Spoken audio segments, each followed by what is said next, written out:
ये text cultural capital city को लेके है। जी haben Lust auf Europa, Europe को जानने की इच्छा है आपकी? Besuchen Sie eine Kulturhauptstadt, visit one culture capital city, cultural capital city। ये कॉन्सेप्ट शुरू किया है यूरोप में एक पॉजिटिव कॉम्पिटिशंस सिटीज के बीच में। Reisen Sie gerne, lieben Sie Kultur, besuchen Sie doch eine Kulturhauptstadt। Redakteurin Sarah Pfeiffer erklärt Ihnen ein attraktives Konzept। So what is this concept? 1985 war Athen die erste Kulturstadt Europas। Athen means Athens। In 1985 it was the first cultural city of Europe।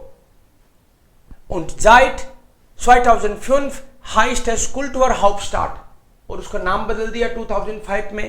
पहले cultural city बोलते थे, अब बोलने लग गए cultural capital city, कि ये पूरे यूरोप की कल्चरल कैपिटल सिटी है उस साल के लिए। तो ये बड़ी इज्जत की बात है किसी भी सिटी के लिए, पूरे यूरोप की, यूरोपियन यूनियन की कल्चरल कैपिटल सिटी बनना। The seal war and what was the motto behind it? Das sich Menschen aus verschiedenen Ländern und Kulturen besser kennenlernen, because in Europe also there are many countries। So if you select one city as cultural capital city, बाकी के देश के लोग वहाँ आएंगे। जैसे suppose कोई cultural city है और फिर अलग अलग जगह से बहुत लोग आए, तो उनका आपस में इंटरेक्शन होगा, एक दूसरे को जानेंगे अच्छे से, समझेंगे एक दूसरे की कंट्री को, उसकी कल्चर को। Danach hatten noch viele andere europäische Großstädte diesen Titel, zum Beispiel Berlin। First time पहला टाइटल गया एथेंस को, Athens, Aten, and then many other big cities got this title like Berlin।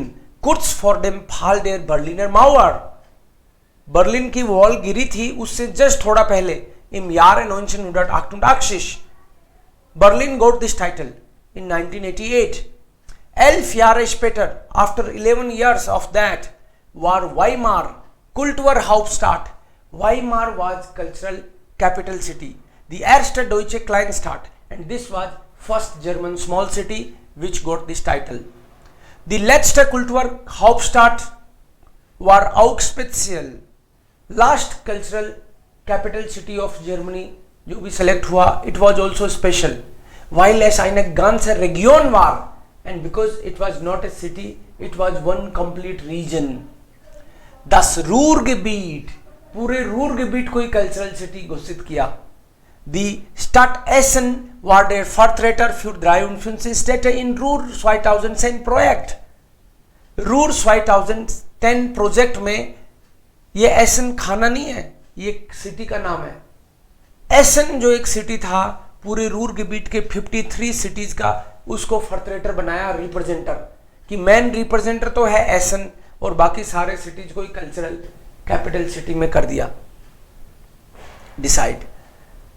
Es gab über 5500 Veranstaltungen। Veranstaltungen का मतलब है activities, events.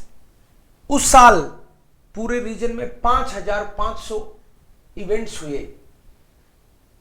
Und viele Kulturprojekte and many cultural projects। aber das tollste Erlebnis für mich war, जो article लिख रही है वो lady बोल रही है, the greatest experience for me was, dass es am 18. Juli 2010 für 31 Stunden keine Autos auf der Autobahn A40 gab।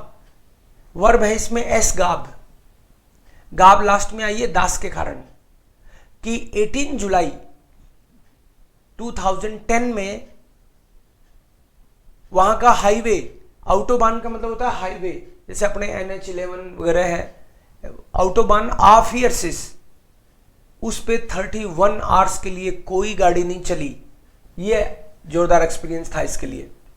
Auf der 6 Kilometer langen Strecke waren fast 20.000 Tische mit Programmen von Vereinen, Familien, Nachbarn und Institutionen.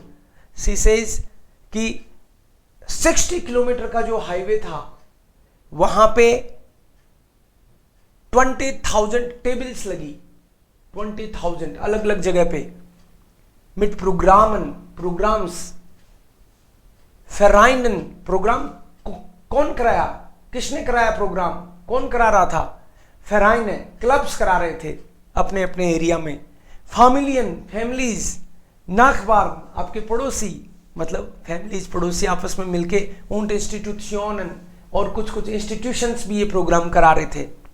Ich war den ganzen Tag zu Fuß auf der Autobahn unterwegs. Auf der Autobahn, उस highway पे madam, article लिखने वाली madam पैदल ही चल रही थी क्योंकि कारें तो बंद थी. Unterwegs. Und habe viele Menschen kennengelernt. Present perfect. Und I have got to know many new people. Kennenlernen का मतलब ही है for the first time you get to know people. So, es lohnt sich. Sie says, besuchen Sie einmal eine Kulturhauptstadt. Please visit a cultural city. It's worth. You will enjoy. It's worth it. Es lohnt sich. ये expression है एक, मतलब ये फायदे का सौदा है. Es lohnt sich. It's really worth. Jedes Jahr bewerben sich viele Städte. Every year many cities apply for this title. मैं तो सोच रहा हूँ जयपुर में भी, जयपुर को भी अगर मान लो इंडिया ऐसा कॉन्सेप्ट शुरू कर दे तो जयपुर अप्लाई करे, चंडीगढ़ अप्लाई करे, बर्लिन कहेगा, बेंगलोर अप्लाई करे. ये अलग अलग अपने सिटी भी इस तरह के टाइटल के लिए, जैसे आजकल अपने यहाँ पे स्वच्छ भारत अभियान के तहत सिटीज में सबसे साफ सुथरा रहता है उसको प्राइज देते हैं, ऐसे जर्मनी, यूरोप में, जर्मनी में इसमें कल्चरल सिटी को प्राइज मिलता है. सो es lohnt sich, it's worth. Many cities apply for this title every year. Many cities. While their title Kulturhauptstadt Vorteile bringt, because this cultural Hauptstadt जो title है इसके साथ कई फायदे भी आते हैं. Vorteile है, benefits. Geld, पहला बेनिफिट है money. von der Europäischen Union, because European union इसको कंडक्ट करता है सारे कंपटीशन को. सो यूरोपियन यूनियन से पैसा मिलता है. und viele Touristen, और कल्चरल सिटी घोषित होते ही टूरिस्ट आने लग जाते हैं, पूरे साल तक टूरिस्ट आते हैं. दी स्टार्ट बेजुखन, जो कि सिटी को विजिट करते हैं. bis 2018 stehen alle Kulturhauptstädte fest. Auch die Länder bis 2033 sind klar. Wir haben Ihnen auch auf den folgenden Seiten einige Reisetipps zusammengestellt. 2018 तक तो सिटी पहले ही डिसाइड हो चुके थे कौन किसको बनाया जाएगा, और 2033 तक कंट्री डिसाइड हो चुके. जैसे मान लो ऐसे डिसाइड हो गया कि अगला कल्चरल सिटी बर्लिन नहीं, जर्मनी से निकलेगा, तो जर्मनी वाले सारे सिटी कंपटीशन के ट्राई करेंगे, मतलब सारे साफ सुथरे हो जाएंगे, सारे कल्चरली अपने आप को अपडेट करेंगे, रिच करेंगे. ऐसे तो कंट्रीज डिसाइडेड है और 18 तक के ये डिसाइडेड थे. सो das ist Kulturhauptstadt. अभी इसमें कितने आपके मिस्टेक्स आए डिक्टाट में वो बताओ एक एक करके.